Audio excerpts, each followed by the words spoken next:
you right to the cloud.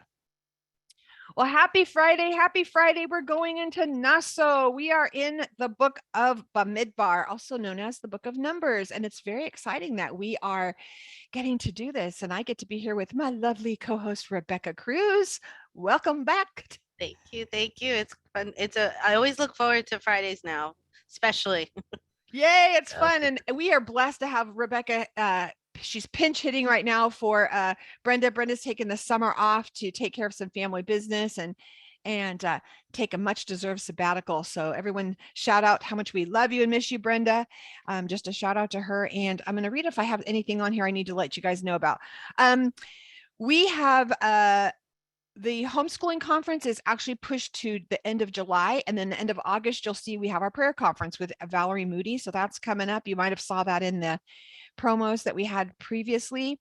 And if you're watching, or if you're saying, gosh, it's really hard to stop everything and watch, and I need to watch this, or I really would like to watch this later. If you're watching, this is actually, this is a ministry division of the Ruta Cafe, the portion here on Facebook, and there's no charge for it. We're just, we get to do this serve you all every Friday. And we also, if you're interested, we also have where you can do this by podcast. So a lot of us, I'm a podcaster. How about you, Rebecca?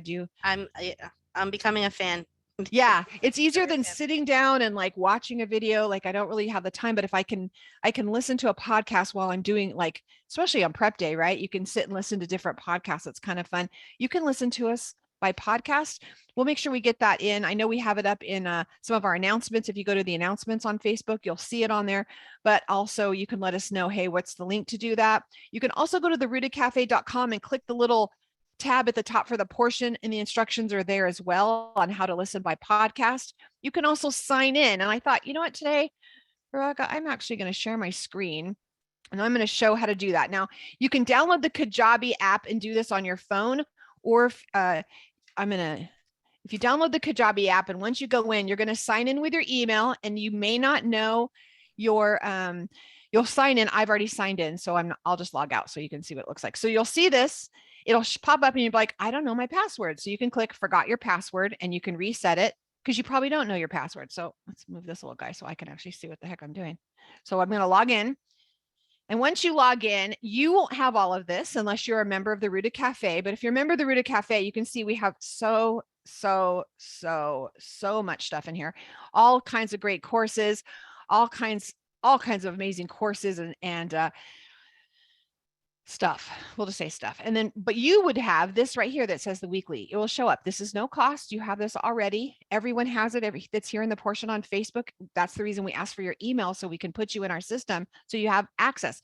So you can see right here, then you can go in and you can watch the videos. This is actually not downloaded yet, or this is from last week. And so you'll see, if you wanted to watch last week, today's will pop up before tomorrow. You'll see it, it'll pop up. The other thing that's kind of cool, hope I don't make you sick. I'm going to scroll fast. Scroll fast to you can look at old ones. That's what I say. You can go back and look at some old ones, see, from 2020. So you can like say like, what are they talking about? This is new. And then the other thing is you'll be able to listen to these by podcast if you just want to listen by that only. So just wanted to show you guys, you do have that available. And a lot of times people didn't know that was there. And thank you for all of you who help support us, because that helps us provide all that for you to be able to give you options on how you want to listen. And you can go to therootacafe.com and hit donate. If you want to give us $1, that would be great. I mean, gosh, if you all gave us $1 every month, can you imagine? We would rule the world. Rule the world, Rebecca. We would rule the world. What was exciting happening in your life this week? I got to meet a fellow sister last night. Yes, you did. Which was super She told me first. Happy. Yeah. Yeah. Sorry, Wanda. But I got to meet Wanda last night and we had dinner, and that was so much fun. She's down in South Jersey and I'm in Central Jersey, so we kind of met halfway and had a wonderful time. They kicked us out of the restaurant. And believe it or not, I got there a little bit early, so I saw that the parking lot was full, and I said, do you want me to go in and get us a table, so we don't have to wait? And when I walked in, there were cameras and lights and all this stuff going on. And I'm like, what is going on? And I saw somebody, and they were filming somebody, and I knew the face. I recognized the face, but I didn't know where from. So I'm like, oh, they must be doing like diners, drive-ins, and dives. Like with, it wasn't Guy Fieri because I know what he looks like, but I was like, it must be somebody from Food Network. So I'm texting friends like, oh my gosh, it was the guy from Impractical Jokers. They were Oh, doing the show Impractical Jokers. jokes on you, Yeah, not not not even Food close. Network. but but yeah, they were doing that show there. It was just, I mean, you couldn't make this up if you tried. But we had a wonderful time getting together to know each other, sharing stories, and over a nice meal. It was fun. It was fun. I highly encourage all of you to do that. We're saying this all the time to you, but if you go on the rutacafe.com and click the Sister Finder button, put yourself on the map if you're not, and you can click on the map and make it big and look and see who's near me, and then go in and actually find someone near you and their email. If you click on their name, you'll see their email. We don't put your address or phone number because we want you to be safe, but we do have you put your email so that way you can contact each other and say, hey, I found you on Sister Finder. You're like an hour or so away from me. Let's meet halfway and catch up, because we want you to connect with one another. As much as this is all great, all the virtualness of all of it, it's really great. Wasn't it nice just to see someone and be like, oh my gosh, like It I know was you. it was so funny because she's like, you can't miss me. I'm very tall. I'm 6 feet tall. I was like, well, you might miss me because I'm only 5 feet tall. So you have to look down. So, but we found each other and it was fun. We had a great time. So it was good. It was Oh, good. I love that. So it makes my heart so happy. We have met up with some people here up in Northwest Arkansas, and that's been amazing. If you are in Northwest Arkansas, please reach out to me. I would love for all of us to get together. And I'm not going to get distracted by all the chat. We have everyone on our chat on Zoom. This is live by Zoom. So anytime you want to join us around our kitchen table, virtual here, we love having you hang out with us. And then when we're done with this recording, we actually have a little after party and we all get to chat and talk, and the recording goes off so we can go into that. But this week we are going into we're numbers 421 through 789. We've just again left Leviticus. We talked about this last week, but all about the priest, all about the Mishkan, the temple, the tabernacle. We've gone through how to do this. And then Numbers, Rebecca, it's more about the camp, right? We're going to be talking more about the people. This is going to be more about the camp. The focus has Community. shifted a little, and community, Yes. right?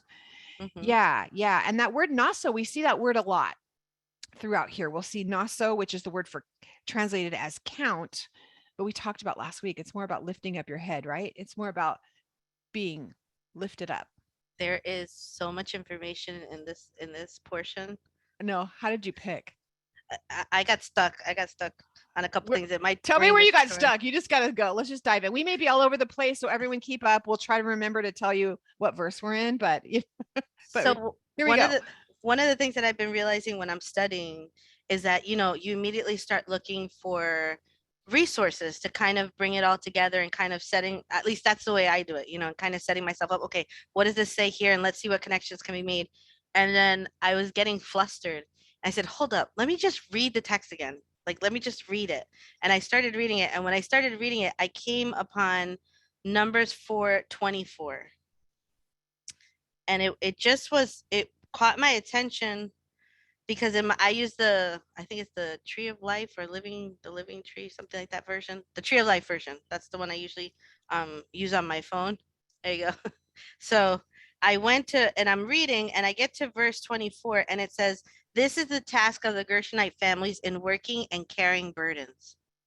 Oh, And then it goes on and it's talking about the different families. I said, why is it saying that? Because in the other families, they're also carrying different stuff. Like you'll read later on where it'll say that the princes had to come and they bring oxen, and there's and Aaron is supposed to give the oxen to the Levites because they're going to be the ones that are transporting stuff, and the different, the different groups are doing different things, but so they're all transporting and they're all kind of carrying. Why does it say carrying burdens? And it made me think.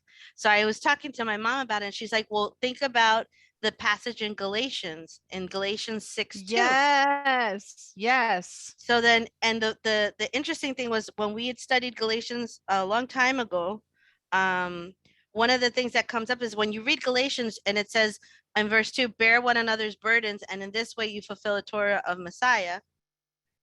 You read that and you're like, okay. But then on verse 5, it says, for each one will carry his own load. And then so when you go to the Greek, you realize that it's using two different words. You're carrying stuff, but it's using two different words. And one word means helping to lift like something heavy. So everybody comes Okay. together, like when you're carrying a bag and one grabs one handle, the other, and you kind of carry it between two people, so you kind of even it out and help each other. But the other word, which is in Hebrew, in Greek, pardon my Greek, but it's fortion. It means the burden that an individual has to carry. Another one means one that's light and one that's heavy. So there's certain things that I have to carry that's part of my journey that I have to do. Nobody can do Okay. that for me. I'm responsible for that. But then there's some times that the burden is just so heavy and life just hits you hard and you just need somebody to come in and to help you carry that weight, you know? And I remembered I try to get into the band as often as I can, you know, and sometimes people say I just need prayer. You know, things are really hard right now. I'm struggling. It's you know, it's tough going or whatever. And that's when the body comes together and you can lift each other's head up, which we were talking with Naso, you know, lift each other's head up and pray for each other.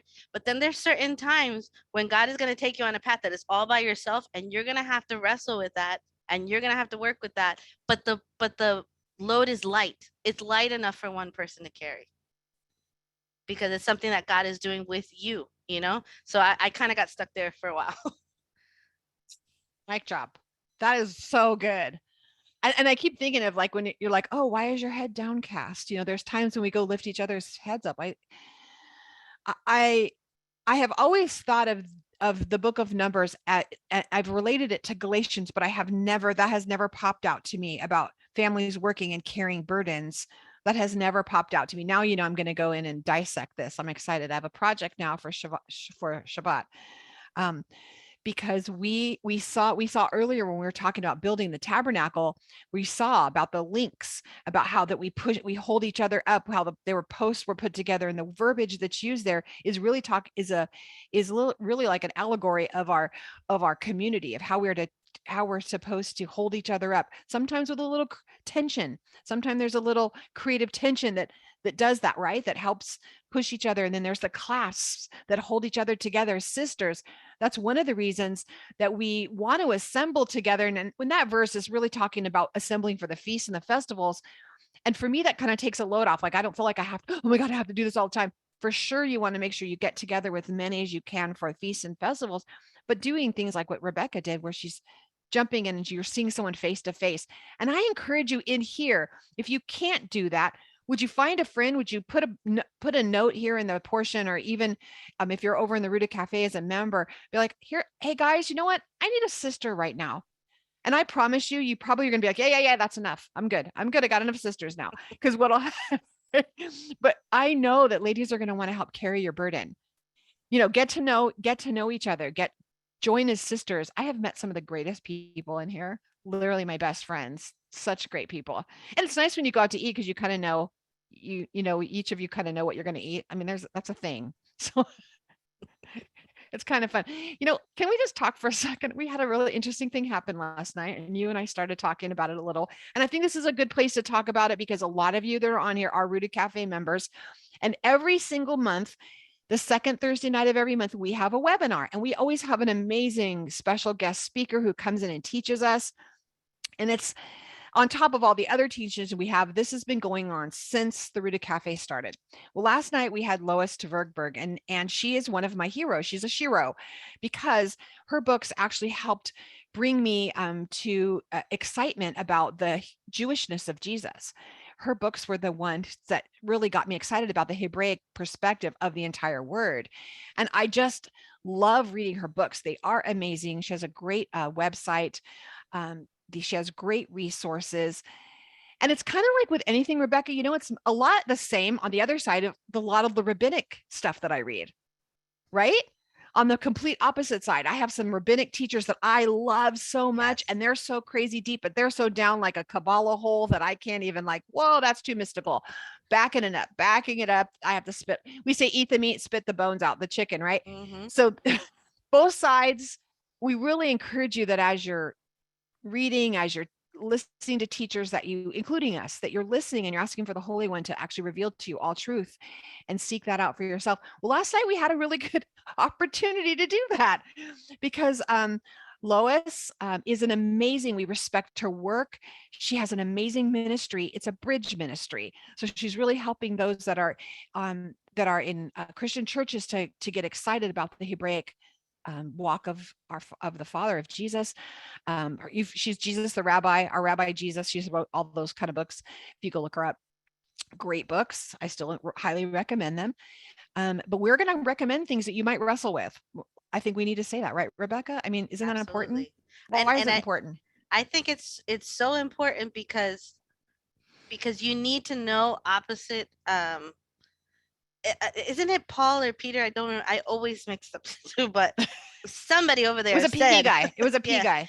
said, like, how do you know grace if you don't know, if without sin, how do you know grace? Like, you have to know. So does that mean that you sin more? No, but at No. least it gives you this balance to know, if I know the law, then I can know grace. You need the opposing views, and you need different perspectives to kind of come to a truth, a central truth.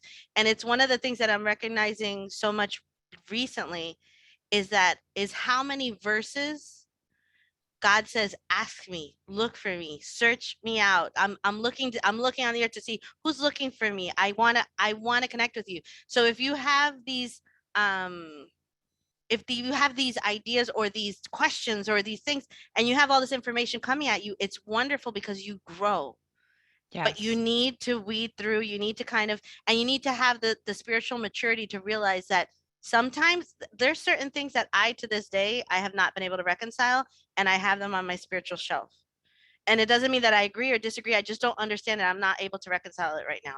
And so when God gives me the moment to, and he will, I can Mm-hmm. pull that off, and all of a sudden something will go, oh, that makes perfect sense. Okay. That's what that meant You because I know, don't have the dimensional understanding of that, right? exactly. Exactly. So we Right. learn different things, we kind of, and we hear different things, and we say, okay, yeah. And that's where you take the good and you throw out the bad, and that's it. And that doesn't make the person better or worse or right. It has nothing to do with that. It's just, We're not in the tree of knowledge of good and evil. This isn't about right or wrong or any of those things, right? right, Um, right. yeah. So like when Lois last night, yes, Mary Catherine, we're talking about Lois Tverberg from last night. So she brought up some stuff, and we were like, I was texting Keisha going, oh God, oh God, oh God, she said that, oh God, oh God, oh God, because she said, which I want to talk about real quick as we jump into, because we're talking about, well, it's not really the same, but it is. Sorry, allergy itch. Um, she she's made the comment that Torah was only for Israel, and it wasn't for us. It wasn't for the Gentiles. It was just for Israel. And it was like she said it, and many of you probably saw my face. I was trying to say like, oh God, no, oh God, what am I gonna do? I was gonna hit the delete button and be like, oh, we had a technical difficulty. Sorry, that happened. Like, that Um, means stay calm, stay calm. yes, all my leadership skills rose up, and I was like, how do I process this? And she was saying, about the only where there's only like if we go into, and she said it doesn't reconcile, that the scholars have said that it doesn't reconcile with the New Testament. Well, no, it doesn't, because a lot of stuff that's in there is not going to reconcile if you don't have the understanding of the Torah. If you don't understand of the Hebrew Bible, you don't understand that, you're not going to reconcile the New Testament, because you're not going to have an understanding of what that means. So that won't reconcile. So she's right. It doesn't reconcile with that. But that's not what we use to reconcile everything. We're reconciling when it says, and there was a lot she said that we all aligned with. It was like, he is the word become flesh, and the word was Torah. That was what became flesh and dwelt among us. But you had a really good point. Do you mind kind of sharing about Israel, that comment about that? Just I was just saying to her that she's absolutely right and not right. And she's absolutely right in the sense that it is for Israel. When God yeah, makes his covenant, God makes his covenant with Israel. When God talks about all the prophets, everything, it's turning back to Israel. It's not saying any other nation, it's Israel. However, when you go and you look at Romans, and Paul is speaking, and what he's talking about is the opportunity that Gentiles have to be grafted into Israel. And I was mentioning a message that my pastor gave us a while back, and he was giving a teaching on being grafted in, and how at a certain point, when you look at it from a scientific point of view, when you graft something into the original plant, there comes a moment where you can't see where one started and one ended, and you become one. yeah, So so we have the opportunity to become a part of. So yeah, it is for Israel. She's absolutely 100% right. But we are Israel. When we Right. accept the Torah, when we accept Yeshua as our Messiah, when we come into covenant, we become Israel. And so yeah, she's absolutely right. She just needed to take it a step further. Yeah, and I mean, I really explained it. It's like this is she's a teacher. She's a bridge for people, and not everyone's on the other side of the bridge yet. They haven't Mm-hmm. seen that yet, and we have to know and get excited that she's going to come into that understanding, Absolutely. because And with all of this the study, she's coming up from a very logical and very academic perspective, as she's, which for all of us who love to nerd out, that's why we love her books, because we know they're accurate. We know she's done her due diligence to seek out what does this word mean and what was happening in history. We can trust those things because we know she's a scholar. However, there's the other things that she hasn't accepted it as her own truth yet, right? isn't that a perfect example of carrying each other's burdens? Because Yes. that means that then we are obliged to pray for her, to pray for God to give her understanding, to come to that same realization that we've already come to. We're a couple of steps ahead on the bridge, you know. We just want to come, and that's our job. That's what we're called to do, you know. And we can do that with our gifts, and with that's why it's so important for the body to be involved. That's why numbers is such a big part, a role, because it's community. And where Yes. you kind of are like, I can come and kind of lift you up, and where I'm kind of, nobody is perfect at everything. And we get to Everybody has wrestle with gifts. these things. Yeah, Yeah. we need to be wrestling. So the part of me that was freaking out, and there was other things that were said, like, oh, don't leave church because your kids are gonna, you know, be messed up. The thing is, we have to remember again, it's back to what is church? Many of you are in fellowships. I highly recommend that you're in fellowships, even a home fellowship. You need to be in fellowship with other families where your children get to have the, lifted up. I do agree with that you shouldn't be an island unto yourself. I do agree with that. However, sometimes it's hard, and this is what you have to do. And so you get to acclimate for that. But if you are, we're not encouraging I'll just leave that. I'm just saying, for those of you that are in home fellowships, if you're in group, you're in your little congregations, yay, you're doing all the right things. So Yeah. be Yeah. encouraged. But if Absolutely. it caused you to wrestle, like, am I doing the right thing? Is this good? Yay, I'm glad you're wrestling with that, because you need to know that that this is where the Father has called you. He needs to cause a stirring in you, like for those of you who listened to the to the webinar last night, it should have caused a stirring, like, wait, is that true? There was things, Rebecca, that I was like, wait, did it say that? Does it really? Wait, what is that? Now I'm going to be wrestling, like, am I You know what wrong? the truth Because I'm is? willing to say, like, am I wrong? Is this really not for us? Do I need to revisit this? Have I just like taken on a whole new identity and I didn't even question it? I mean, it caused me to wrestle. But you know what the truth is, Charlie? You can Yeah, tell everybody now. that's the You truth. were you were waiting in the back to go, aha, I was just tricking, seeing if you're paying attention. That's right. Are you listening? Yeah. I'm going to just check so you guys didn't fall asleep. Yeah. I know I always say that. That's so funny. You're way too much like me. I was always thinking, I'm going to tell you something crazy and see if anyone catches it. But, Right? are you paying attention? Are you testing these all things out? Okay. I am just want to just carrying each other's burdens. What a really, really, really great. This is just great. I love the carrying one another's burdens. And the root of that, which is interesting, the root, and which I think I've shared before, the root of this is nisuim, which is actually the same root as the word for marriage. They have the same root in that naso, and that's why kind of like the couples lifted up in the ceremony. They're lifted up because their new identity is in one, right? And when we sin against one another, the reason is there's such a unity with us, and we're so created in unity with Him. That's the way we're created, that when we sin against one another, it's as if we've sinned against Him. So it's really a big deal. Like we have to see that it's more than we represent this most high king. And when we do that, it's a big deal. It's yeah. I was listening to also, I want to just add a random, I have notes everywhere and all the places. So it could be crazy today. Um, yesterday or day before yesterday, or it was yesterday, we do on Thursdays. I've been doing this throwback Thursday, Rebecca, and I've been pulling like a teaching from one of our conferences or something out of the archives. And I've been playing it, and then we'll stop in between and we discuss it, because a lot of people are new. Maybe they didn't go to one of our conferences a couple years ago. Well, we pulled out a teaching from Gail Heaton, and it was from the While She Waits conference. I think it was last June, a year ago. And she taught about it was while she waits, so she talked about the liminal spaces, and she was teaching about how we wait in our wildernesses, and that the we kind of did this last week, right? But midbar or dabar is actually the root of that word for the wilderness. It's also you could also say that it's to speak better or to order or arrange your words, the dabar, where the words are spoken in they're ordered specifically.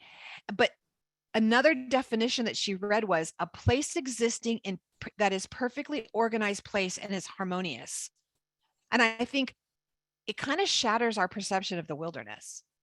Like, this is a place where the word is spoken over us. It's organized. This isn't chaotic. This is a place. So if you're in a place, it's a place where he starts to organize things. Like, let's go to the show Home Edit, right? He like pulls everything out of the cabinets and says, donate, give away, save, sell. It's like you've got to Hmm. clean your stuff out, put your little label maker, get your label maker out. It's time to organize things. That's the wilderness. It's just not this place where we're like, oh God, oh, I'm in the wilderness. But these people are in this place where they're learning to walk out this place in community. But she says, okay, so how is it like waiting in the wilderness? And she talked about waiting is this opportunity to put into real time what you've learned. So this is like a little practice area, right? You get to put it into real time what you've learned. And then she's talked about waiting is known as like a liminal space. And the liminal space is that place like a threshold in the doorway. You've left one room and you're going into the next. So it's a transition space where you're leaving something safe that you're not knowing what is ahead of you. So like you're going through that doorway. And that's what the wilderness is. It's a liminal space. So a lot of us know this liminal space, and I think Mary Catherine mentioned it. And I was talking to Linda Millett later when we were talking about something. She goes, "This is just like transition when you're having a baby." I'm like, "Oh, Mary Catherine said that today." So it must be something. To those of you who've had children, you know that there's a time, right? You hit the transition, and like Linda was saying, you want everyone out. Stop talking to me. Everyone move away. I can't. I need you close, but not real close. Because this is something I just have to do with my body right now. Me, my body, and God. We got to get this done. And you just go into this, and you're ready. You're into a transition. You're ready for the next thing. Would you, right? It's that light load that only you can carry. Only you can do it. Yes, exactly. And as soon as the baby's out, you can be like, everyone come in. I'm going to need help. Buy me diapers, whatever, whatever we got to do. We're doing this. But in this liminal space is where we saw Elijah with a still small voice. That's when we hear him. And it's a lot of times things are so noisy in our own thoughts and things are happening that we can't hear him speaking to us. And I think that that was Mary Catherine again who made a comment: is it really his voice, or is it the God in us, our created being, that we're in his image? Is it that we get quiet enough that we actually get to hear what he's put in us and we know the answers? Because that begins to speak to us. And that I'm wrestling with that, Mary Catherine, just so you know, I heard you and I'm wrestling with that. But his voice sounds different in the waiting. And there was a word for still small voice. And again, I'm borrowing liberally and almost verbatim from Gail Heaton from this teaching. Really highly encourage you go back and watch it a couple times. And I did not forget, Millie, I am getting the transcripts for that for you. But the word is kol demama doc. And if you it's in 1 Kings 19, 9 through 14, and it actually says the sound of thin silence is like the actual translation of that, is the sound of thin silence. And we have to brave the sound of that thin silence, and the aloneness sometimes is deafening, right? And how are we handling those liminal spaces? And I was looking at all of, as we are going into this, like, what are the things as my team do I do? What do I do as a group? What do I do with my family and my community? And like you said, and then what burdens am I carrying on my own? And I only know that if I'm listening. Yeah, because we one of the things that Wanda and I were talking about last night, coincidentally, was burnout. When you're carrying too much that you're not Yes. supposed to be carrying, or when everybody's not carrying their own weight, and you're carrying too much, and how that takes a toll, and Oh, and being oh, able to listen to God's voice when he tells you it's okay to let this go. I didn't mean for you to carry this. This is not for you. And letting it go and not feeling guilty about letting it go, to open up spaces for new things that God wants to do and to take you to different levels and to open up, it all has to do with your purpose and listening to God. I mean, I think we're going to sit here for a minute, you guys, because I think that's what's happening. How many of you are tired? I woke up this morning exhausted. I'm not going to lie, exhausted. Like, see the bat. I went to the eye doctor this morning early, but then I'm exhausted, tired, tired, tired. I'm seeing hands going up. I'm tired. I'm tired. I'm tired. Just tired. And you're just a witness for me right now. So thank you, because it is that thing where you're like, what have I taken on that is not mine to carry? And what have I taken on that I was supposed to get help with? That's so hard. Oof, that's a hard one. Like, we're doing practical. This is practical application of Torah here, right? Let's Especially get as women, practical. especially Yes. as women, because we feel like the caretakers, we feel like we have to, and you feel like, oh well, let me just do this, or let me help out. But did God really ask you to help out? Sometimes that person needed to wrestle with something, and you're being a hindrance and not even, without meaning to. Yeah, you didn't help. You actually caused them to be around this mountain for 40 years. For now, they have to go around again because you jumped in the middle of it, Yeah.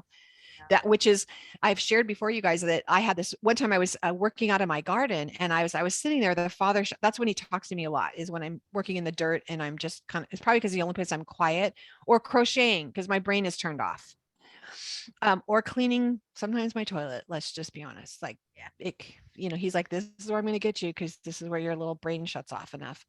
But when you are, I was sitting there, and as I'm pulling weeds and everything, and there was, all of a sudden he showed me this like flash, like I told you guys, like my little, one of my Viewmaster pictures. And it was me sitting in the middle of this, like a beautiful flower. It was like a beautiful flower garden. And then the next shot was me holding up like a dandelion, as a weed, not as a good thing, but as a like holding it up saying, I got it. I got it. So Linda, you have no idea the whole dandelion thing, how important this is to me, because he showed me that I was holding up this dandelion, and then I looked around me, and the flower bed was annihilated. It was, and not only mine, but my neighbors. Like, it was just, I had just going after, and he showed me other people's gardens that I had gone in there, and I pulled up the one weed. Like, I was like, I noticed something, Rebecca, that you need help with, because this is going to hurt you. So let me go help you. And then in the process of my helping you, and I pull the weed out, I have now destroyed the whole beautiful garden. And he said, this is not your weed to pull. Hence the book coming to a bookstore near you. But but that's what's happening, is he showed me. And then I started flashing all these pictures at work. I was like, I was just trying to help, and now everyone's mad at me. And I'm just doing what they were telling me they need me to do. What, are you kidding me? I Hmm. jumped in and I was helping with my, ripped it up. I have a big S on my shirt, super mom, super woman, super friend. And he was like, this is not your weed to pull. So since then, I'm more careful. I have not mastered this yet, but I am more careful not to jump in. I'm like, is this my weed to pull? Do I need to help, or am I going to destroy something if I do this? Crystal just gave a great verse in Mark 5:13. She says, "You are the salt of the earth, but if salt has lost its taste, how shall its saltness be restored? It is no longer good for anything except to be thrown out and trampled under people's feet." Exactly. Wow. And that's, I mean, my salt, Crystal, that is so good, because my salt, sometimes it loses its flavor because I'm exhausted, because I've taken on things that were not mine to take on. And just to step back, just this week, I've had several opportunities that initially, in one of those opportunities, I jumped in and I was like, oh yes, I'm going to help, and I'm going to be the helper in this. And then after like I stepped back, the father was like, is this your weed to pull? Should you get involved in this? This is not your circus or your monkeys. So why are you trying to be the ringleader of this? Just because you have a gift in this area doesn't mean that I've called you to this area. And this is going to be work. You're going to lose friendships. You're going to lose credibility. There's a lot of bad things that are going to happen because you're just helping. And I've had multiple opportunities this week. Apparently he's trying to teach me something, Rebecca. And I had to come back and say, please forgive me, but I'm not able to help in this area. And I just want to, we all have to go back to the, have you talked to the person? I encourage you to get together with the people who you need to. The way that I can help is encouraging you to get together with the people who are involved in this, and you all work it out. And when that's all over, if you need outside counsel, then we can talk then. But I'm pretty sure all of you are super mature Christians that you'll all, and believers, and all the names you want to label yourself. You're got it. It was hard, Rebecca, to say, I can't help. But isn't that amazing how much God loves you to catch you and to provide a teachable moment where you can grow? Because that's really all he wants, is for us to grow. He wants for everything that he's put inside of us to come out.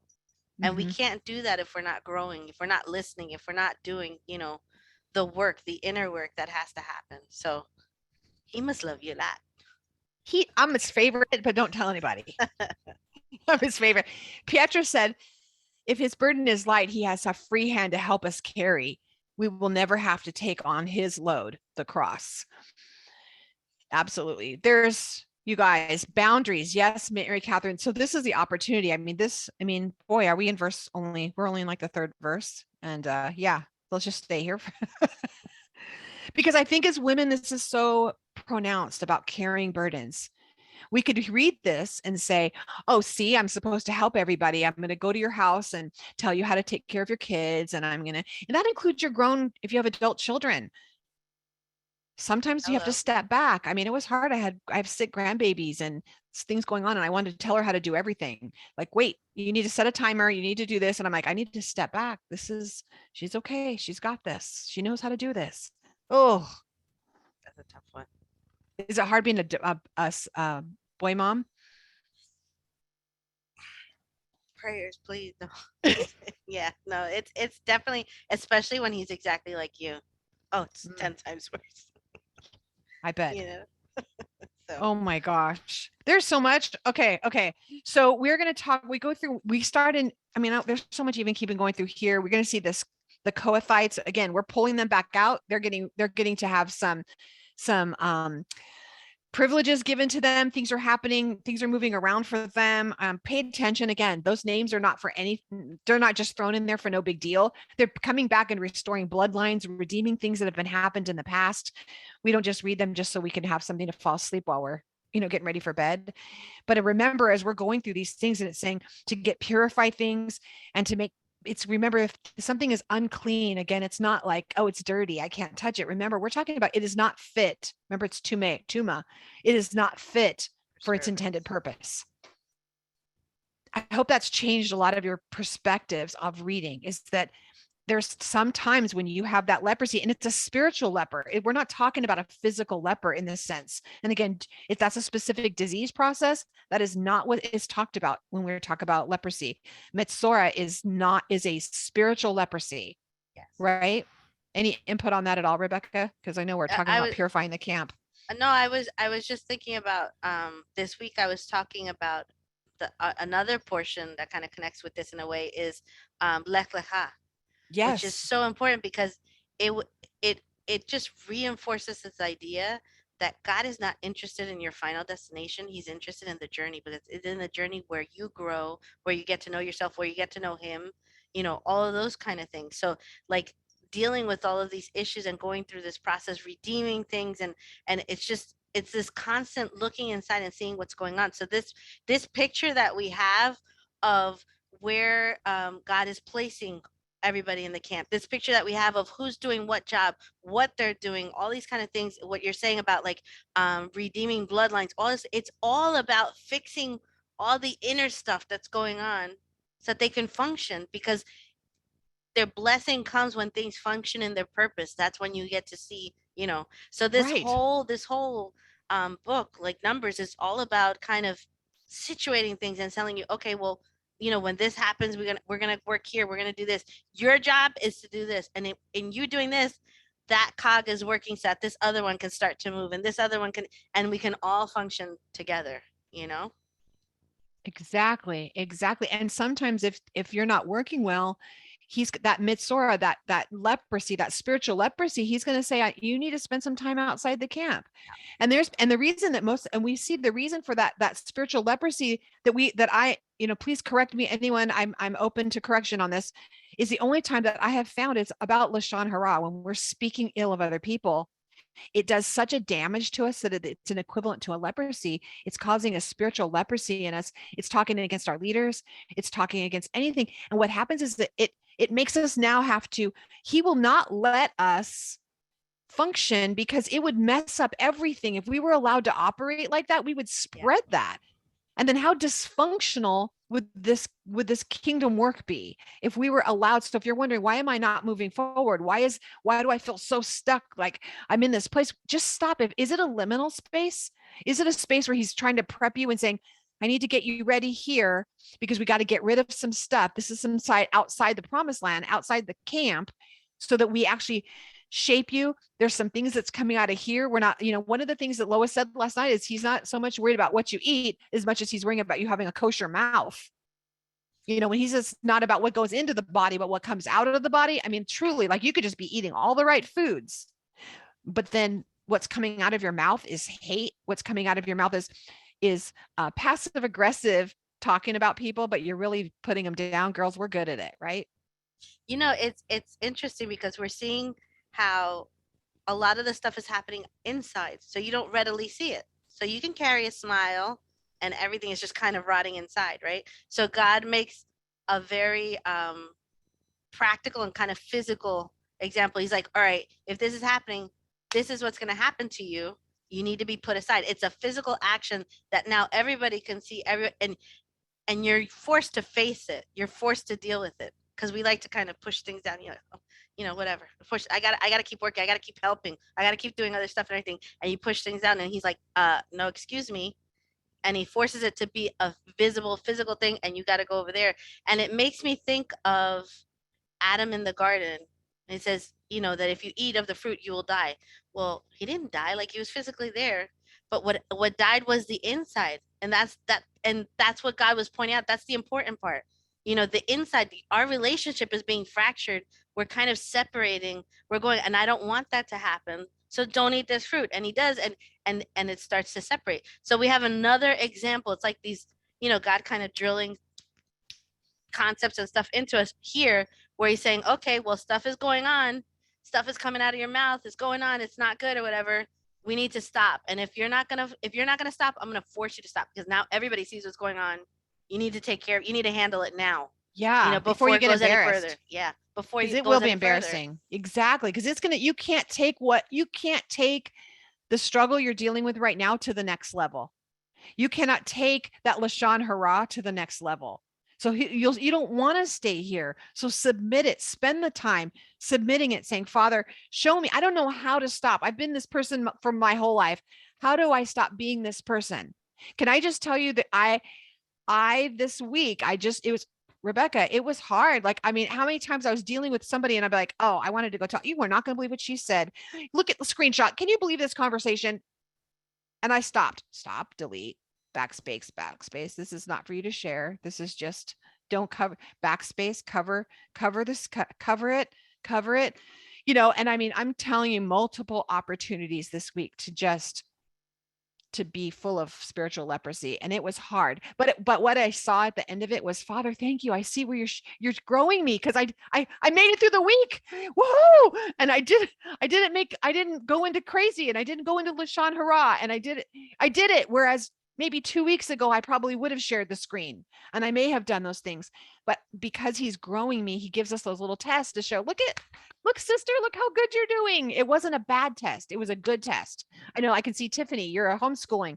You don't give your kids test to say you're homeschooling kids, huh, Tiff? You don't give them to them to say, oh, you guys, look what you don't know. You're horrible. You are awful. Look what you, instead, you're like, look at what you did. You got it. You got it. That's what a good parent does.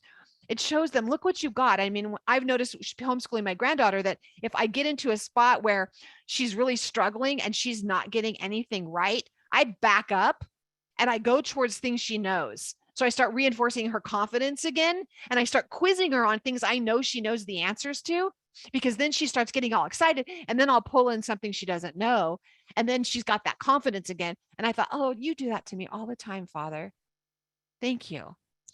I want to catch something that you said because you said you can't take what you have now into the next level if you don't deal with it. right? And it Mhm. reminds me of the verse of Jeremiah, and it's Jeremiah 12:5 that says, "If you race with those on foot and they wore you out, how can you compete with horses? If you are secure in a land of peace, how will you do in Jordan's thickets?" It's God telling you, um, you know, you have to be prepared, and you can't if you keep coming back into this issue of dealing with these things that we already went over this, you're not supposed to be doing this, you need to get it together. You You need to can't run kind with of wrestle with it. horses. You No, can't if you run with can't, horses. if you're getting tired just running on foot, how are you going to do when the next big challenge comes, when you go up to that next level and you're dealing with a whole different ball game? How are you going to do it? And sister, he is calling you out right now. He is calling you to the next level. And I say, sisters, all of you, he is calling you to the next level. So if you find yourself hitting a wall or struggling with the same things, it's because he loves you so much that he's excited about helping you push through this, learn from this, get rid of those Lashon Hara things, get rid of those things that are going to not be able to be brought into the camp, get rid of the things that are keeping you from being blessed. And I had struggled and for a little bit, because after you get into this flow where you're actually walking in the things he's telling you to do and he starts blessing you, that's uncomfortable, Rebecca. It's uncomfortable. You It's kind of like, uncomfortable to start getting those blessings because you're like, wait, I don't deserve this. No, mm, you don't deserve it. or But you're waiting for the other foot to fall. it has been such a struggle. Everything's always so hard. And then all of a sudden it's not. And you're just waiting. Oh, I must be in the eye of the storm. Brace myself. Here comes the tornado. But you realize sometimes his word is true. When you begin walking in those things, and if you keep submitting those things, you will in due season reap that harvest. I promise you. I promise you. All right, do you want to hit sota? We have time? You want to do it? Let's Hit go. the sota. What is this whole ritual of jealousy, this bitter water trial? The I mean, I'll share, and I shared it on the Messianic Land on Wednesday, but in our home we have rules, or we have protocols that we when you have small children in the home, um my husband would never take the babysitter home. We had female babysitters, so my father would my even in my house as a child was the same.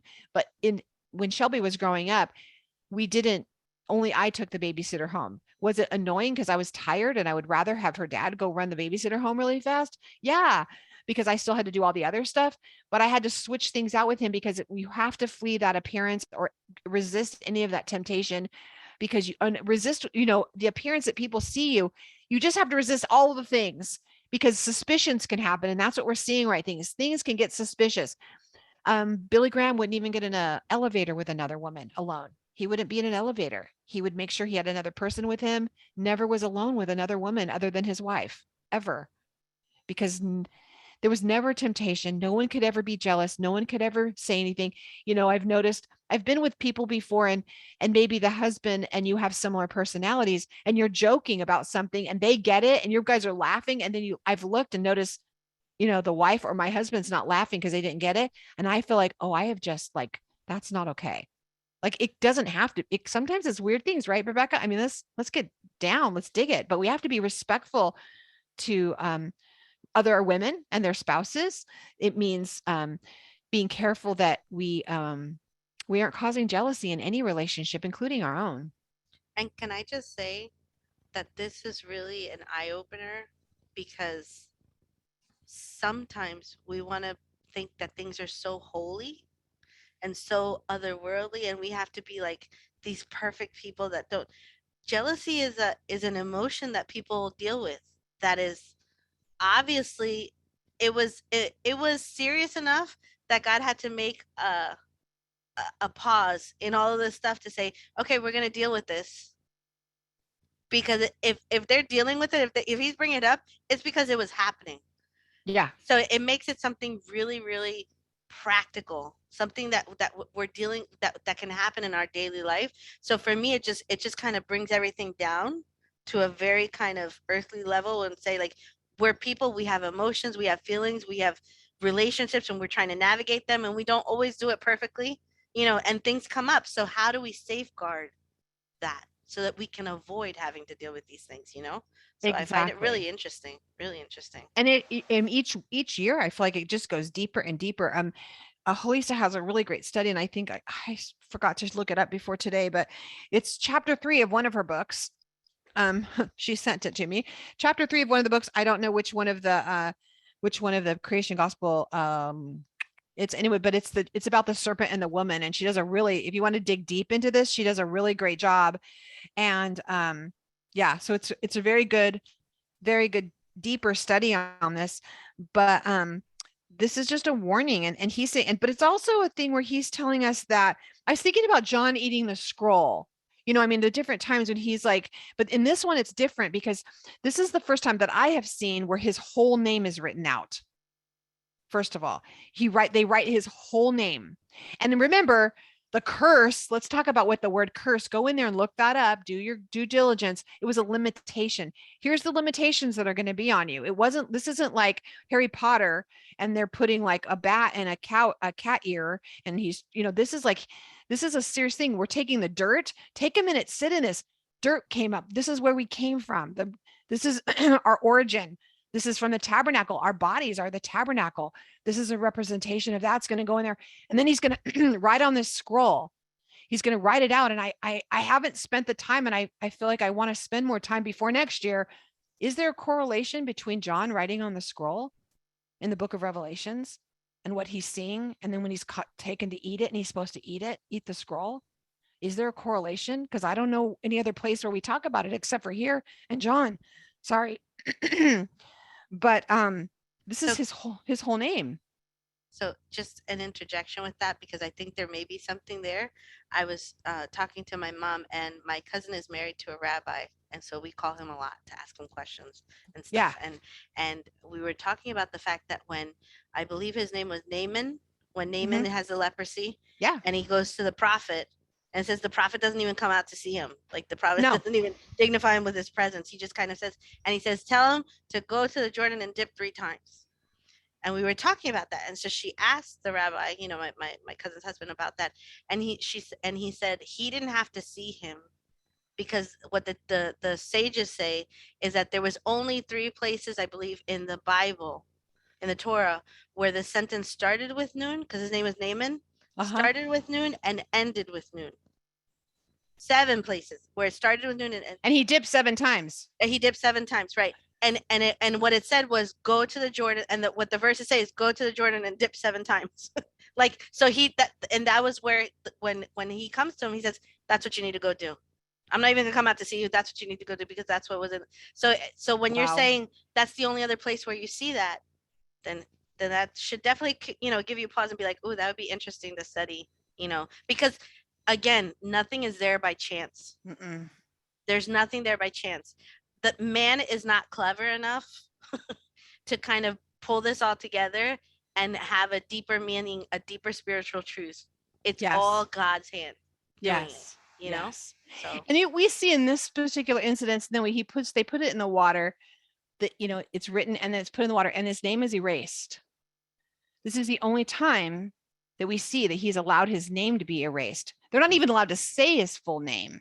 And here, not only do they write the whole name out, but then he allows it to be erased, his full essence. So we have multiple times in here. And if you're new, I'll just quickly just say this. The rest of you probably are like, please don't go into this again. But our names are so important. It oh, is so important. And I mean, I'm talking to the expert here with me. I have the expert with me on the essence of Adonai. Just ask her uncle. And this is her passion. I'm teasing her. And this is her passion. How important is it every time you speak his name? 100%. 100. I mean, ever since I've really kind of taken this on, when I say his name, if I'm praying and I say his name, I immediately like take 2 steps back. And I know that he tells me that that the veil has been ripped, that we have, free entrance to come into his presence, all this kind of stuff and everything. But there's still like such a heavy respect, because when you say his name, all of a sudden it's like, I'm not just talking about any God. I can say God. I'm not just talking about any God. I'm talking about the God, the one and only God, the only living God, and there's such a tremendous like that comes over you. So yeah, Well, 100%. and you've said this a few times, but I think it's worth repeating 1,000 times. When he said who he was, they said, who do we say sent us? Oh, yeah, I share it, yeah. Because it says say I am. I am has sent you. But when you look at the Hebrew, closer translation is I will be what I will be. And what he's in essence is what he's saying is I will be whatever I need to be in the situation that you are in. If you need healing, if you need restoration, if you need a banner over you because you're struggling with something, whatever the situation, I will be that provision of whatever it is that you need in that moment. It's an all-encompassing kind of I'm it, I'm here, and I'm for you. So that's like a tremendous like oof, you know. Yeah. And we've told you guys, when you speak your children's names over them, or when your name was spoken over you and still is over you, knowing what your name means and knowing what someone is constantly prophesying over you, because your name is telling you who you are and what you're going to become and how this is going to walk out. It's a big deal. It's your essence. Oh, 100%.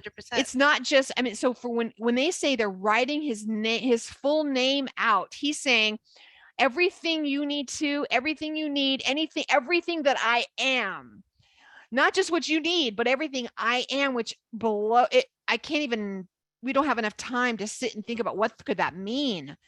His entire essence was being written out on this paper, and he was willing for it to be erased because of a suspicion of guilt, a Mm. suspicion of jealousy, because a suspicion of cheating with other gods. Well, oops, that was a hashtag hint towards the future, because we see this maybe in Hosea.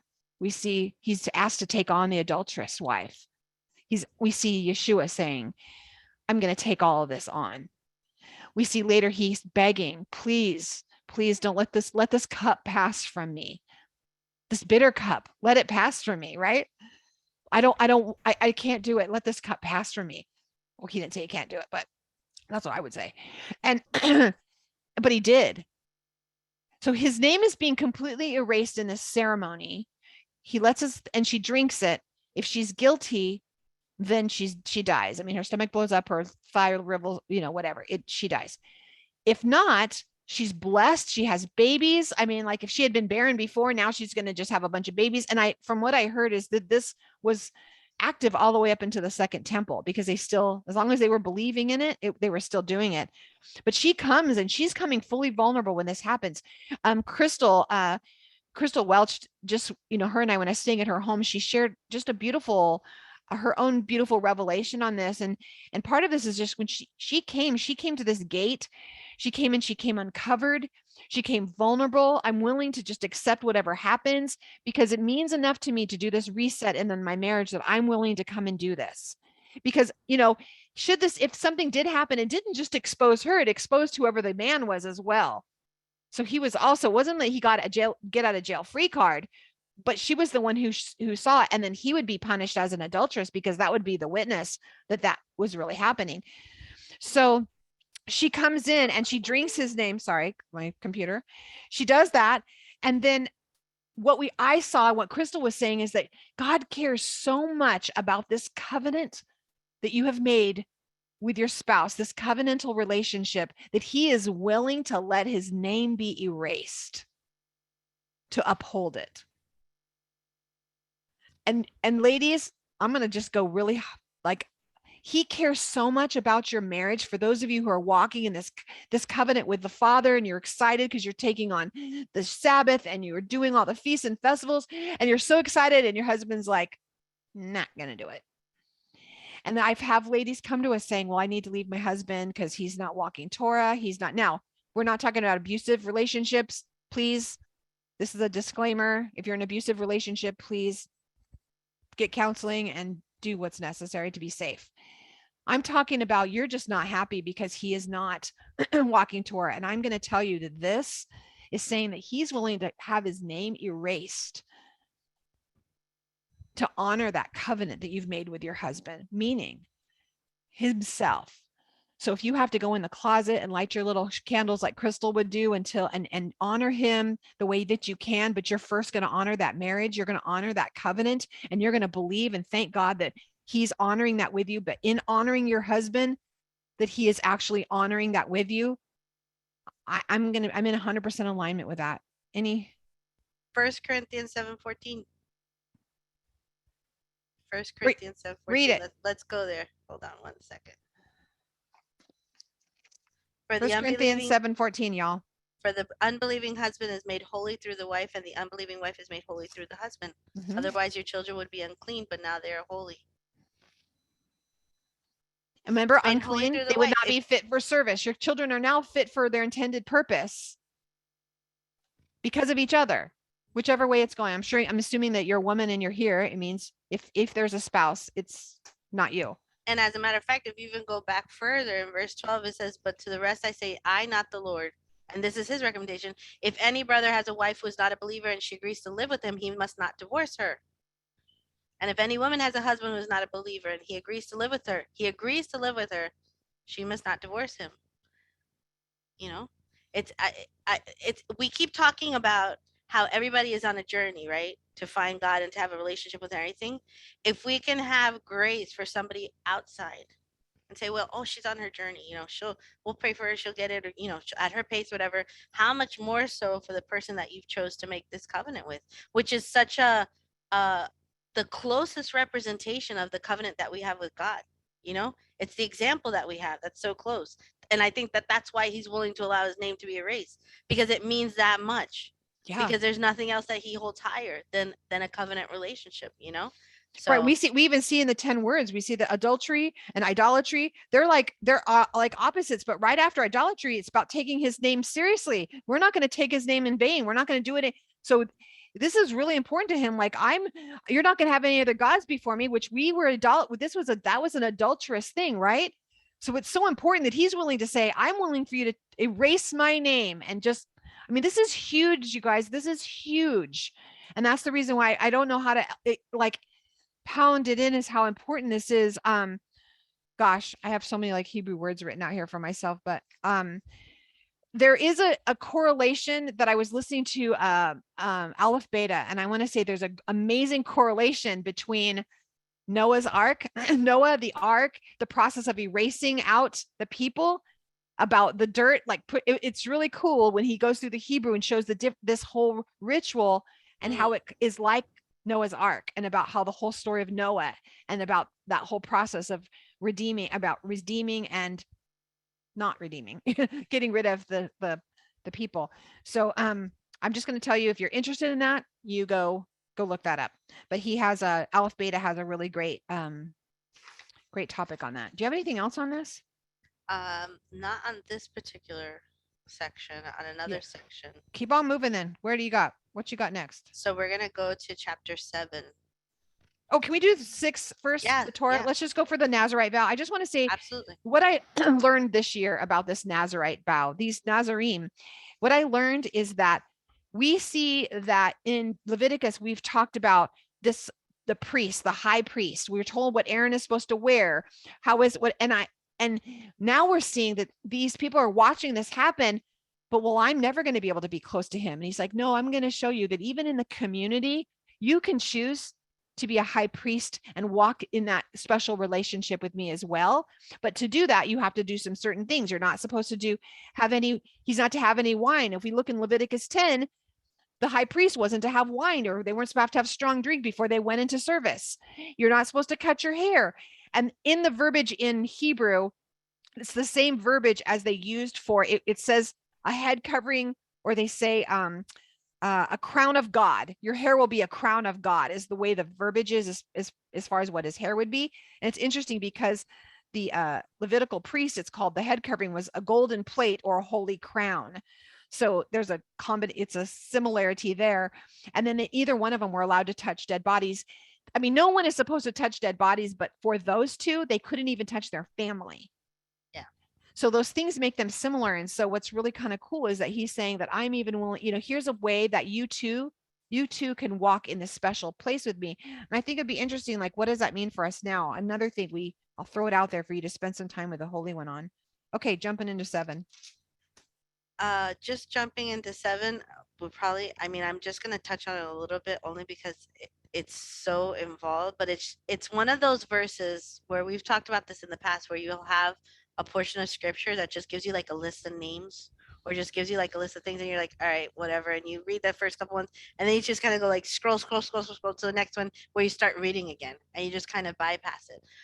But there's so much truth and so much rich goodness that's in there that you don't want to lose out on, you know. And so in verse 7 it starts talking about um that the princes start coming to bring these offerings, and it's to give it to the Levites for them to do their work, you know. And it was interesting because at first, you know, they're giving like oxen and they're giving carts because, and especially when we were talking about before, where the people were, the groups were situated in the camp. You have the Gershonites, you have the Kohathites, I think it is, and then the Merari, the sons of Merari. Uh-huh. And they're all the ones that are kind of working with literally physically, you know, lifting up the poles and this and the curtains and the tents and the, you know, all this kind of stuff, whatever. And so they're bringing them carts and they're bringing them oxen to come and help them move this along because remember they weren't stationary, they were moving throughout the desert Yeah, they moved as like God was either, 39 times from what I yeah, could counted. Yeah, 39 times they moved. as you know, as God was telling them to, they're kind of having to move from here to here to here to here and everything. And it's interesting because it says that but to the sons of Kohath he didn't give any carts because their responsibility was carrying the holy items on their shoulders. So before it was with regards to the Gershonites in chapter 4 it's saying um their job is to carry the burdens. And here, so it's interesting how detailed God is. And it's not just saying, okay, everybody just grab a stick and let's go. You know, like just come on, let's all just, if everybody does their part, it'll be, you know, the burden will be lighter. We could just kind of leave. Yeah, many It hands was, make the work lighter. Let's go. yeah, it was really like this specific thing where he's like, all right, this, you know, this pole, this stick right here, that's your job. That's it. And you're supposed to treat this like this is the best, most wonderful, most precious stick in the world. That's all I want you to carry, you know, or that's all I want you to do. Or this tent, this curtain, that's all I want you to do. And they had to kind of, you know, they each had their job. And I was reading, I don't know if it was probably around chapter 4, where it was interesting, where it's saying, count all the men between the ages of 20 and 50 for the work of doing all this stuff in the temple. And it got me thinking about the fact that God has a period of time when you're supposed to do certain things. So like when it was they were called to war, it was, you know, count from like the age of 50 to 40 or 50, and those were the men that were the of the age of war to go to war, and they would count how many they had. So here for the work with the temple, it's from the age of 20 to 50. And it made me think like, God, what does that mean for us when we're in service? Because we were talking about burnout, we were talking about, you know, changing to a different level, we're changing. So like I'm going to be 44 this year, believe it or not. And I was thinking, God, what does that mean for me? Because even though I'm going to be 44, I was thinking I've been in ministry almost 30 years because I started as a baby, you know. And so I was thinking, God, what does that mean when you kind of finish your cycle and you move on, that transition? How does that happen, and how do you navigate that? So that was kind of something that's just been sitting on my heart for a long time. So when I saw this here and I said, okay, that he's looking at from 20 to 50, this is your function. And then you move to like a different kind of stage in the game. Right. And And then they're how the teachers, and then they're yeah, the wisdom. They become those that have the wisdom. They don't have to have the brute strength, but they're the wisdom that are the teachers, and they're teaching them the skills, and as opposed to, being the ones that have to work in the nursery again. exactly. So it was just something that I was kind of mulling over and saying, okay, God, how does this kind of work? How do you do that? And then you come to chapter 7 and it starts talking about what each tribal prince had to bring. So it'll say like for the first in verse 12 it says bringing his offerings on the first day was Nashon son of Aminadab for the tribe of Judah, and his offering was one silver plate weighing 130 shekels, one silver basin weighing 70 shekels by the shekel of the sanctuary, and both of them mixed with flour and this, and then one ladle of 10 shekels of gold, and one young bull and one ram and one, and you start seeing this. But when you go to the second one in verse 18, all of a sudden the next person is bringing exactly the same thing, and then you go to the next one, he's bringing exactly the same thing. So they're each bringing this exact same thing. So when you see something repeating it self like that, you have to kind of say why, you know? And I was listening, I've heard this tremendous teaching several years ago, and it came back up today when I was like, oh, this is the passage where it talks about that, where when you see this in the Hebrew, it actually is talking about frequencies, sound frequencies. It actually goes into sound frequencies and how there's certain frequencies that are healing frequencies and certain and it just takes it to a completely different plane, totally. And so it was talking, and so the teacher that I was watching, it was about a man who decided to he was looking at this and saying there has to be a way to bring the psalms and stuff into um like the music to it. How do we kind of bring that back and everything? And so through the figuring out the mathematics of these verses, they came up with the frequency, and the frequency is like the key frequency for healing. And so I was just blown away by that. In how and that's why I mean, like, man is not cool enough to kind of have layer upon layer upon layer of all this goodness that God has provided for us, for our growth and for our healing and for our continued walk with him, you know? That is good. Yeah, now you know I'm gonna go look all that up. So when we find it, y'all will, and if you find it before us, post it for everyone because that'll be Yeah, I will. fun. I will. Definitely. Yeah, Definitely. because that is true. I know my daughter, we're talking about the girls being sick last night, and she says, Mom, I turned on healing frequencies. They're blasting in the house, and I am lots of fluids, and I've got oregano on their feet, and I've got all the, we were talking about what do we do? We go activate, right? We're gonna take care of this, take care of this. We're praying, we got to know what to do here. But interesting, we talked about linen before. There's a reason why you don't wear linen and wool at the same time, is because it cancels out that healing frequency, that they're the highest level, the frequencies at this high frequency that brings Hmm. healing. And if you wear them at the same time, it actually cancels that frequency. There's a reason God has them doing certain things. This, whatever combination, was to bring healing to the nations. Yeah. It was to And bring it, healing to their community because they all required bringing the same thing. So there's no one jealous because no one's in the way that they're camped. No one has a better position. Like, this is where we're all going to be. But they're in a, when they had to bring things, it was all equal. yep. I believe it's 528 is the frequency. There's 528, and I think there's 639, and these frequencies, and they do different they and so the gentleman was saying when he kind of got into this and he started working on it, I believe he worked as a nurse for a cancer center, for a hospital, that and he was in the cancer unit or something, and he would play the harp, with these kind of frequencies in this music. And so one day they had the cancer patients that go in, and when you have to get chemo, usually you're there for several hours while they're giving you the medication and the treatment or whatever. And he said, can I just play in here? And they were like, yeah, sure. And he played, and people started experiencing healings and stuff. And he was like, whoa, we just tapped into something that is like major here. So I know we don't have a lot of time to kind of go into all that, but definitely something to look up. I have some links that I can send you guys if you want to get into it a little bit more and everything, and find out more about that. I think it's phenomenal, phenomenal. Because That's amazing. one he was talking about how the week before that conference that he was giving, there was a woman that said, she called him up and she said, listen, I know you're going to understand what I'm going to tell you.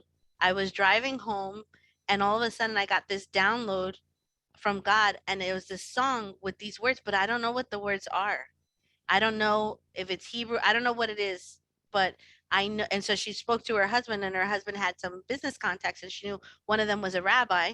And she said, listen, can you just listen to this and tell me what it is, if it's Hebrew or not, and if it is Hebrew, tell me what it means. And he said, who taught you this? And she was like, what do you mean? And he's like, who taught you this? He's like, because that is a song that the sages say that cannot be sung until Mashiach returns. And so it was like boom, and so for me, that's just an indication of how we're talking about God is preparing and putting things into place, all these things into place, for the restoration to take place, for restoration to happen.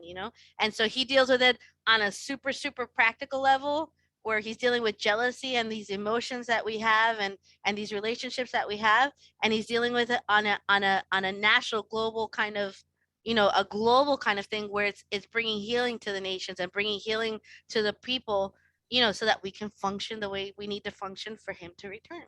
Yes. Because when we're functioning, like we're talking, this is all for us now. If we all really press in and learn to function the way we're called to function, oh my gosh, will the world. We will do, he will come back. He will come back. Just kind of, I will say real quick, I saw real quickly, they were sharing over there about, I think Pietro said David played the harp for Saul because that's what calmed him down, right? He was Yeah. calmed down when he had played the harp because he had a thing of that. Um, I want to just kind of end with us talking about in the sacrifices that are made as those offerings were being brought up. The offerings were brought up. We are seeing that the person had to go to the other person and ask forgiveness first. They didn't just get to bring the offering first. There's a more emphasis put on that teshuva, that your heart is grieved, that you have caused a wound in someone, that what you have done is hurt them, and if you hurt them, you've hurt God, right? If you see them as an extension of him, so that's the first thing that happens. And then you ask for forgiveness, and you start that, and then the priest goes in and takes care of. It's not like a get out of jail free card that, oh, I'm going to go to the priest and go, oh yeah, I hurt Rebecca, so can you just here's my ox, and then you go on about your business and I never talk to you. It requires me to have a heart change. I have to go to you, and it's just, I have to say it. And I'm encouraging you that it's not a text and it's not something you write. You actually say it to someone, verbally tell them, I am so sorry. This is not okay. And they hear your voice, they hear the change in your heart, because I believe that if you go through that, which is painful sometimes, most times, you won't do it again. There actually is a soul correction that takes place. And then we know that Yeshua already did the sacrifice so that we don't have to go to a priest. He's already been our priest, and the sacrifice, that part's been made. But we can't walk all over the fact that the most important thing is we're supposed to make things right with one another. Isn't it true? Because there's a verse where God says, your offerings and all that stuff, it kind of stinks in my nose. I'm so sick and tired of you guys just going through the motions. I don't need it. I don't need you to do. It's not for my benefit. Yeah. It's for Enough your of that. benefit. Yes. It's for your benefit. So he's much more interested in the restoration among the people than anything else. Well, and I talked about this, I think on Wednesday, was that we say sorry about everything. I mean, I whether I'm working with someone or I'll say, oh, this didn't work out. Or, oh, sorry. Oh, sorry. Oh, sorry. Sorry is just like not a big deal anymore. Oh, sorry. See? So sorry. sorry. Well, I went through a season where I was going through a business coach, and she had me go on a sorry fast. And I wasn't allowed to use the word sorry. And she gave me a list of other alternatives. So some of you may have experienced that from me, that you'll hear me say, oh, thank you for bringing that to my attention and your grace in this matter. I'll get into, it's very intentional to make sure I didn't say I was sorry, but so I didn't abuse it. So what happened was I realized the value and the weight of being repentant and truly being sorry, as to just throwing it away like it's, Taco Bell taco wrapper. It was like, oh, sorry. It wasn't that simple. That I truly was like being careful. So I encourage you, try going on a sorry fast for 30 days and don't say I'm sorry for anything. You have to use other verbiage. You can't say I'm sorry. Now, unless you are truly repentant of something. So then it had to mean something. So then all of a sudden it was like, I have to ask you to please forgive me. And here's why, because here's what I did. And I know this has caused a bunch of damage. I am so sorry. That's a whole nother thing. But just going, sorry.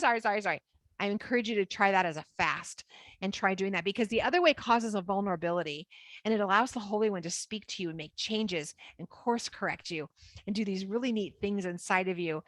And it's painful, but in a good way, right?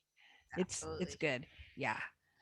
And then finally we get the Aaronic blessing. We see this in chapter 6, and it starts in 22, and Adonai is telling them to bless the people and how to bless them. And he says, I want you to talk to Aaron, and I want you to, and his sons, and I want you them to speak to Israel. Remember, you are Israel, right? You're grafted in. You are Israel.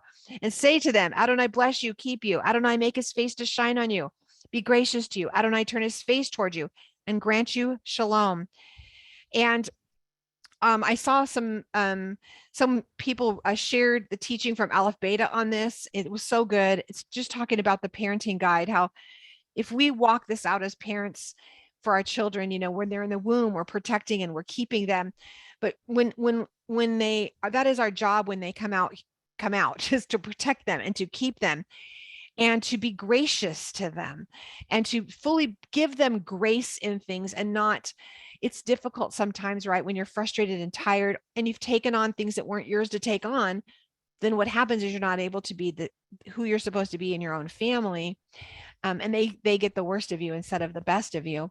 But it was really beautiful to hear about this. And discipline is part of protecting them, because you're protecting their reputation, you're protecting their gifts. The fathers put gifts in them, so you're protecting them, and you're not being overprotective. You're just growing them. And if please tell me if you're the one who told me this. I feel like it was Tiffany Miller said, people say I'm overprotective, but I'm just growing my children in a greenhouse so their roots get strong, so that they get the nourishment they need. So then they're transplanted out of this greenhouse. They have good solid roots. They're already bearing fruit.